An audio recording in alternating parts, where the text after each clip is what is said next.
নাম কি? নূর আলম। তুমি কি করো? হ্যাঁ, মানে কি ওই সবার কাছে টাকাটা নিয়ে খাও তুমি? তোমার কে কে আছে? আমি মানুষের বাড়ির থাকি মাইনুল। ও, মাইনুল নামে একজন আছে, তুমি তার বাসায় থাকো? তোমার বাবা মা নাই? বাপ আছে মা নাই। মা আরেক বেটার লোকে চলে গেছে? তুমি বলছিলে এর আগে। আচ্ছা, এখন তুমি যে এভাবে চলো, তোমার কি ভালো লাগে? পড়াশোনা করো নাই? পুরোও পড়িয়ে নাই। করো নাই? তুমি খাও এভাবেই চলো? তোমার বাপ তোমার খোঁজ নেয় না? মা মা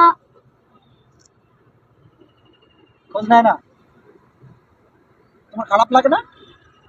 কেন খারাপ লাগে না? তোমার মাকে ভুলে গেছো? তুমি কত ছোট থাকতে তোমার মা চলে গেছে? জায়গা থেকে এই যে এরপর থেকে আর মায়ের ভালোবাসা পাওয়া নেই তো? আর তোমার বাবা তোমাকে এখন কি ঠিক মতো দেখে? আমার বাবা ঢাকা থেকে, আমি মানুষের বাড়ির থেকে, আমি স্বপ্নের কাছে থাকি না। ও, তোমার বাবা ঢাকায় থাকে আর একটা বিয়ে করছে, এই কারণে তুমি মানুষের বাড়িতে থাকো।